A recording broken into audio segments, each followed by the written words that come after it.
Can we admit that the Democratic Party has failed Black America and that Black Americans have a reason to be upset with the Democratic Party? It's not all hate. It's not all Russian propaganda. It's not all Trump's MAGA influence. Some of it is just Black people being tired of the okie doke. My name is Tim Black, and in this video, I'm going to debunk a popular TikToker's video where she says, hey, Biden's amazing. What's wrong with everybody? Let's be clear, guys. I don't want anybody going to this person's page and bombarding her with a bunch of hate.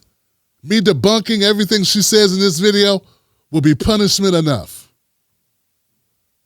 Let's begin, shall we? Last night in my live, a sister came up, and she already had an attitude. I can't believe you're going to vote for Joe Biden. Can you name anything that he has done for our community? I said, yes, ma'am, I can. But the fact that you don't even realize what he has done for our community is telling. Let's stop right there. Part of the problem that I have with these folks who are pushing so hard for the Democratic Party is they like to say that things are being done for the Black community, our community. And I have yet to see anything that Joe Biden has done for the Black community. Now, he may have done some things tangentially that may impact Black people somewhat if you look real close, but he did absolutely nothing for the Black community. Now, he did it for America. Okay? That's what he did it for. So talking down to this sister when she says he hasn't done anything for the Black community shows you being disingenuous. But we're going to go ahead and continue. But that's okay. So I started naming some things, like the infrastructure bill. Oh, the infrastructure bill. Great. This is great, guys. Okay, let's go. The infrastructure bill. Let's talk about it. I noticed in the video she didn't break down anything in the infrastructure bill that helped the Black community. Just so happens, I did my research. Joe Biden's Bipartisan Infrastructure Act, also known as the Infrastructure Investment and Jobs Act, came in at a whopping total of $1.2 trillion over 8 years. So what was really in this Infrastructure Act that was so amazing and benefited Black people so much? $7.5 billion went to electric charge stations. $7.5 billion for basically fuel pumps for electric vehicles all across the country. The only problem is this: we don't make enough money to buy the electric cars. See, there's nothing in the Infrastructure Act that's going to give us the money or the jobs to be able to go out and buy electric cars that would actually use the electric charge stations. So it's kind of pointless. How does that help us if we don't have access to the vehicles that would use the charge stations? How do we benefit from that? Goose egg. Number 2, $40 billion will be spent to repair and rebuild bridges. Infrastructure. Wow, that's a great thing. Look, I got no problem with that. But how does that help Black people specifically? That doesn't help Black people specifically. And actually, you know what would help Black people, though? Is if the contracts for the building of the bridges were mandated or slated to go to small Black businesses. Or if the workers who are going to work on the bridges and the bridges in the infrastructure were actually earmarked for Black Americans or even low-wage Americans or of any kind. At least that would predominantly impact Black Americans. But there's no such language in the act that will make that a reality. So I fail to see how building bridges in upstate New York is going to benefit poor people in Appalachia or Black people in Landover, Maryland, or in the 5th Ward, or in El Segundo. Number 3, $110 billion went to the highways, roads, and main streets being modernized. Hey, I don't know what modernized means. What does it mean? You're going to modernize the streets, the main streets. That means make them look better. How does making the streets look better going to benefit Black people? Once again, this only benefits Black people if we get to build it. Do we get to build it? Is there any language in the Jobs Act or in the Infrastructure Act that would mandate for Black Americans to be a part of the contracts? They're going to be whopping government contracts coming down. to rebuild these sections, these pieces of land that are federal land. Are we going to get those contracts? Is that what you're alluding to, lady on TikTok with an attitude? Because if that's what you're saying, though I have no evidence of it, I didn't see it in the act, and I looked at the act, and I did my research, I see no specifics about Black Americans benefiting by jobs or by contracts, small business opportunities at all relating to infrastructure being rebuilt, modernized on Main Street. So far, you're not doing so good. And we only got one left. Let's go to number 4. Modernized public transportation. $39 billion to modernize public transportation. Now, this you got me. Yeah, this is great. You know what? Yeah, I gotta hand it to you. You found one of these that are going to actually benefit Black Americans, but not in the way you think it's going to. Yeah, public transportation is a good thing, and everyone who takes the metro will benefit from that. Okay? But so will Metro, and so will the state workers. But once again, there's no mandate for us to be a part of it. But I'll tell you this. I think Black people will benefit from this public transportation. Like in D.C. and in other major metropolitan areas, we have a metro or a public transit system. Considering that Black Americans make up 3 times the homeless rate, almost 40%, and we're looking for places to live, I guess now at least we'll be able to go live in the subway, in the public transportation, and get out of the cold and live in the subway instead of living in the alleyways, in the underpasses or the overpasses. I get it now. I get your point. Sister, I just don't see this as a win. Yeah, they're gonna make a lot more subway trains. If you think that is gonna benefit Black people, nah, I don't think it will. I think it will benefit those people with good jobs who don't want to drive. It may benefit some Black people, but I think moreover, it benefits people that are pretty much doing okay. I don't see a major boom for poor people. I don't see a major job opportunity directed towards Black people or business opportunity directed towards Black people. Some people need to realize that finances run America. It runs this country. We are a capitalistic society, sister. And what runs America is money. And if you aren't enacting policy that's going to impact us financially, I don't know what you're talking about. And I don't see how you could jump out the window and say, infrastructure bill, without any specifics, and then say it with your chest like you just said something. It ain't going to help. Not enough to vote for them. Let's hear what the sister has to say. She's got more. Insulin is capped at $35. I love it when people bring up insulin. Yeah, it's like Democrats love talking about insulin. Insulin cap, insulin cap. Do you not know that the insulin cap was actually introduced by Donald Trump before he left office? And it was set to go into effect. And then Joe Biden froze it. But now that it take effect 2 days before it was about to happen.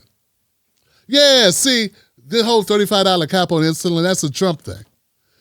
And that and EpiPens. Trump was going to minimize the cost of certain pharmaceuticals. He was bragging about it before he left office.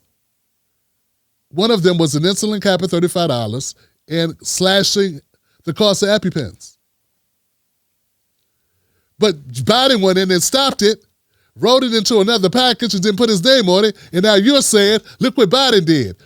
But what he actually did was delay what was already going to happen that was already scheduled to happen, and then took credit for it. So that means to me that all the people who died because they didn't have the insulin, between the gap between the time he stopped the plan, which was January 2021, to when he started his own plan. Let me back up. In 2020, July 2020, Trump signed an executive order 13937. It was published in the Federal Register on 12/23/2020. Biden came in, and on January 22nd, 2 days before it was about to start, Biden froze it. He froze the insulin cap. And then in August 22, he put the insulin option or the insulin cap into his Inflation Reduction Act.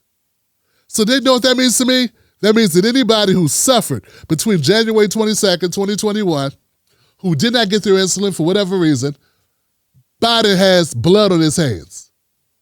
That's right, Biden has blood on his hands, because if it weren't for Biden, they would have been capped on their insulin. They probably would have been able to afford their insulin. And they were not given insulin for almost 9 months because Biden wanted to take a bow for it. That's your guy who did that. Your guy did that. Now, don't get me wrong. I don't know what took Trump so long. He was in office for 4 years.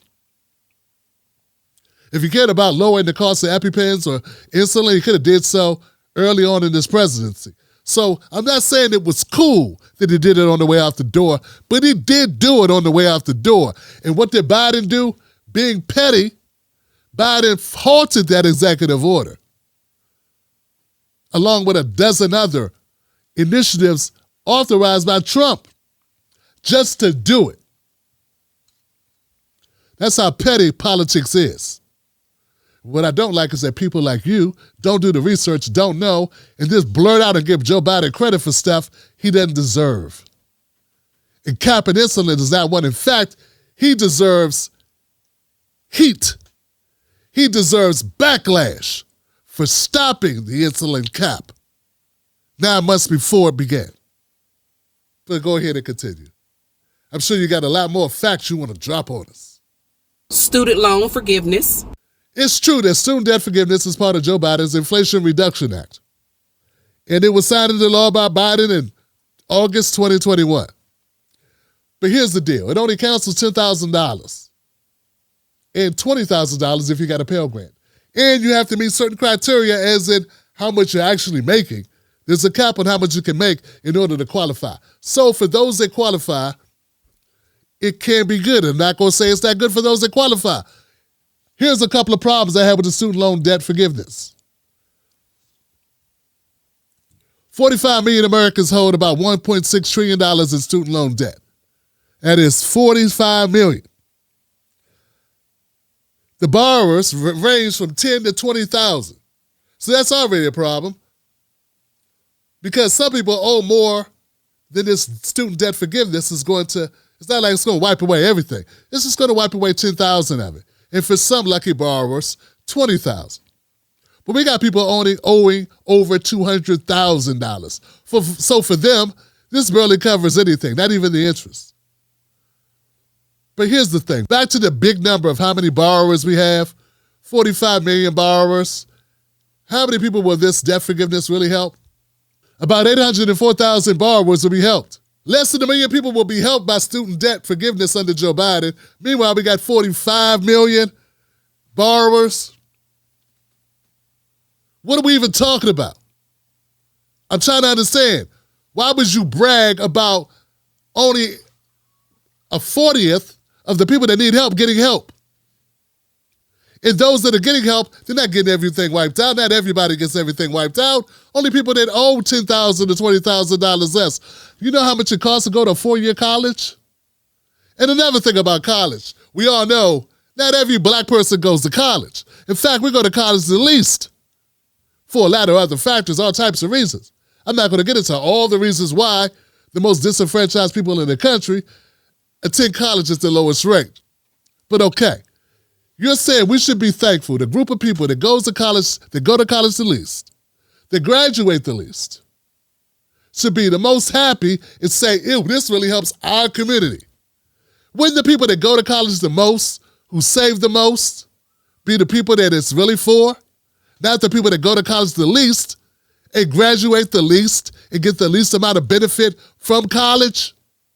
And just to reiterate, only about 25 to 30% of black Americans complete college. White folks is like 40 to 45%. That's who that plan was really for. That's who the student debt was really for, white college kids. And it wasn't enough for them. Some of them are going to grad school and getting decked by college debt. And $10,000 is barely enough for them to get out of bed in the morning. You understand? Next, I had a brother come up. Here's the reasons why he was upset with Biden. Because Biden didn't pass the lynching bill, and Biden didn't pass the George Floyd bill. So I said, sir, I'm a little confused because Biden did sign the lynching bill. It passed Congress. Okay, this is the one you got right. Maybe the person that jumped into your live stream didn't understand that it was an anti-lynching bill. It was an Emmett Till bill, okay? And that was passed in 2021. What he may have been referring to is that I've heard a lot of people talk about is the lack of a black hate crime bill. See, a black hate crime bill is different than the anti-lynching bill. Many of us feel that what's on the books now that was put there in 1968 does not adequately address the racism that black people face. It's too vague, it's too broad, and it doesn't have black, anti-black as a category. The current federal hate crime law is rarely used. In fact, you got to go through the DOJ in order to get it enacted, for them to even charge it. It's hard to prove that someone is, based on the way that the law is written, it's hard to prove that someone is actually committing a crime against you because you are black. They have to almost say, I'm about to shoot you because you black. The current federal hate crime law does not include harassment. It doesn't include vandalism. It's like only bodily injury. And we all know that intimidation to black people has been a thing in America for a long time. People want that included. And lastly, this is not enough protections for people who are victims or for the witnesses of the victimization who report it. It's just not taken seriously by the federal government. And let's not even get into the states. So I'll give you half a point, sis, because whoever that was wrong. There's an anti-lynching bill. But I got a feeling they may have been talking about this, which was the lack of a black hate crime bill. What else you got? Because Biden did sign the lynching bill. It passed Congress. He signed it last year. But if that mattered so much to him, why didn't he know that? Let's talk about the George Floyd bill. I said, sir, first off, Biden doesn't pass any bills. He signs them into law. He can't sign anything into law without it passing Congress. You're right, Joe Biden doesn't pass bills, but he does sign executive orders. That's what he does. And he could lean over, all the way over, onto his administration to get a bill implemented, to get Congress to get moving. He can get his vice president to rally and whip the votes for a bill and push the bully pulpit in order to enact legislation. And he can shame the hell out of any congressperson who won't go along with that legislation. Let's not act like a president doesn't work within the in the legislative process. Presidents have been known to famously be involved behind the scenes in getting legislation put together, done, and passed. Okay? But I notice how people like to say this, oh, it's not Joe Biden. You went to the Jasmine Crockett School of arguing that what the Congress is here to do. So everything that Joe Biden signs that you like, you give all the credit to Joe Biden. And whenever Joe Biden does it, we don't like him, we say, why didn't Joe do it? You give all the credit to Congress. I don't get it. If you like it, it's Biden's bragging rights. It's because Biden is amazing. And I don't understand why you see it that way. But let's go ahead and talk about the George Floyd Policing Act. So the George Floyd Policing Act, a lot of people are upset about that. And this thing that you're talking about, this act that was done by executive order, which I just brought up, which Joe Biden does have the power to do, is a lot less powerful, it's a lot less helpful, and a lot less than what the George Floyd Policing Act was going to be. Do you understand that? That these two things are vastly different. And this is really why I'm doing this video. Because when I saw this part, and I saw how lazy you were, but quickly to go on your live stream or go on your TikTok and berate people and talk down to people as if you did all this research. Listen, the Executive Order 14074, the Advancing Effective Accounting, Policing, and Criminal Justice Practices to Enhance Public Trust and Public Safety Act, is a bunch of gobbledygook mess. It's a bunch of wishes and please, thank yous and sir, may I's and would you please take a look at this. There is no teeth in this executive order. There is no punishment to state or local authorities for not doing their job correctly. There is nothing here that penalizes bad cops, bad police departments for dragging their feet on a damn thing. It's nothing. It's empty. It's horrible. And those are the good things about it. There's only one good thing about this act, and that's this new database.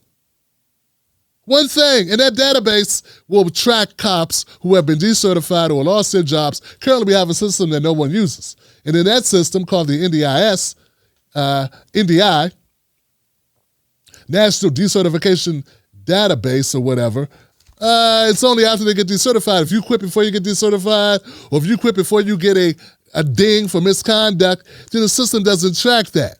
It's only if you stick around to get formally axed does it actually put that in the record. And it's all voluntary anyway, so who gives a damn? That's part of the problem with all of these acts, all of these provisions that are put into these executive orders by Joe Biden. They have no teeth. But anyway, back to this. So that the only piece that's any good is the new database that they say they're opening up. But here's the problem. It only applies to federal law enforcement.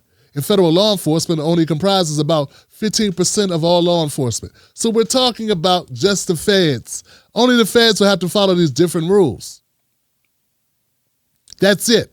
The rest is just a bunch of nonsense talk, a bunch of jibber jabber to make people feel good. But actually, what's the ramifications? If you're not withholding money from the states who do not follow through, who do not accomplish certain benchmarks or goals, then what is Joe Biden actually doing? This bill falls short in many areas. One of those being, it has nothing in there about mass incarceration, police brutality, over-militarization of the police, ending qualified immunity, huge. Right now, cops basically got a get-out-of-jail-free card. It's like a bulletproof vest against all forms of liability. Only like 5% of misconduct by cops are even prosecuted. And only like 2% are actually convicted of crimes. It's just when they are, people act like they're losing their minds. Remember, this was an executive order. It doesn't address a number of issues about racial profiling. Predictive policing is what they're calling it now. Where they say, we can predict this is where the problems will be, so let's push all our cops in this area and over-police it. Which is having a drastic negative impact on Black Americans' quality of life. Over-policing is unconstitutional. And it should be. At least it should be. They have these new data-driven technologies that they use in policing that put the former driving while black, walking by black on steroids. Now it's existing while black, being black in the algorithm. Not to mention the facial recognition software that's being used everywhere, okay? So there are a lot of things that aren't being addressed in this executive order that Joe Biden could have put in anything he wanted. It's his order, okay? It's his order. So as you can see, there's a lot that Black Americans could be upset about with Joe Biden. There's a lot of complaints that we could have and should have about this party that without us never gets elected. This party that predominantly white people don't vote for, that we have kept the lifeblood and the oxygen for the Democratic Party has been built on black pain and suffering. And what do we get for it? We get bills that don't meet our criteria. We get excuses, and then when we get executive orders, they don't go far enough. And then we have people like you, sister, and yes, I'm throwing you in with this bunch, who just because you heard Joy Reid say something, or you heard Tamron Hall, or whoever, Roland Martin, okay? Simone Sanders, Sonny Hostin, I don't care who it is, Jim Clyburn, Nancy Pelosi, Hillary Clinton, any of them saying, we're doing such a great job, doesn't mean that's actually how people feel about it in the real world. If you need to talk down to people as if people don't know what they're talking about, maybe they don't articulate it the way you would articulate it, sister, but basically, based on the facts, yeah. A lot of people are unhappy with Joe Biden's performance. And here's the thing. Now that I've conclusively debunked your diss track, now that I've gone line by line and rebutted your arguments. See, I'm an independent voter. I'm independent. I don't claim either one of these parties. I think this system needs to be revamped. We need a new system, and we need more options and more politicians and more parties, and parties that are not on the take. That's what I believe that we need to happen in this country. That's what we need to do, not cozy up to Joe Biden and accept snaps and accept scraps from the table of the Democratic Party. We should not be paying a premium and then getting the scraps. And that's what we've been doing because people like you believe we can't do no better, and that's going to be your only argument. Your only argument, your only rebuttal to me is going to be, what are you, a Trump supporter? You must support Trump. Or, my favorite, what else can we do? What else will we got? What other options do we have? And you know what? We're going to be singing that same song for the next 100 years. If people like you are in charge. If people like you have a say, we're going to be saying this for the next, it'll be year 3033. And there'll still be black people going, what we supposed to do? Ooka, ooka, ooka, waka, waka. Because nobody's willing to say, hey, stop talking with your hands, sir. Treat my daughter like that, get the hell out of here. You're out of here. No one has the guts to say, can't bring you home, your ass home, lady? You don't love me and the kids, you don't want to come home? Don't come home then. No one's willing to say that. Everyone's going, hey, you talk with your hands, it's okay. I'm sorry, I should listen better. Or if she doesn't come home, you're going, oh, you don't come home, it's okay. I got us. How much more money you need when you're out with your boyfriend? That's how you sound. If we don't hold the Democratic Party accountable, we deserve the treatment that they give us, which is ignoring us, apathy, and then have the guts, the nerve, the audacity, the unmitigated gall to tell us, if you don't vote for me, you ain't black. You ain't black. Now, what we are is we're not your property. And what we are people that get to decide if we're going to put up with Joe Biden or not. And us deciding not is not out of ignorance. It's not a common sense. All right, my name is Tim Black. Follow me here. Become a member of the Tim Black Wolfpack if you enjoy this content. When they say, wow, Tim Black went hard in that video. He tore that lady a new one. Why did he do her like that? You tell him I said, hey, you mess with the boy, you get the horns. It's a new day. Should be all right. Calling it out with Tim Black. The whole world's so sad. We live us so bad cause we don't get who we stab. Trying to get that bag. Facts. Facts. These are facts. Calling it out with Tim Black.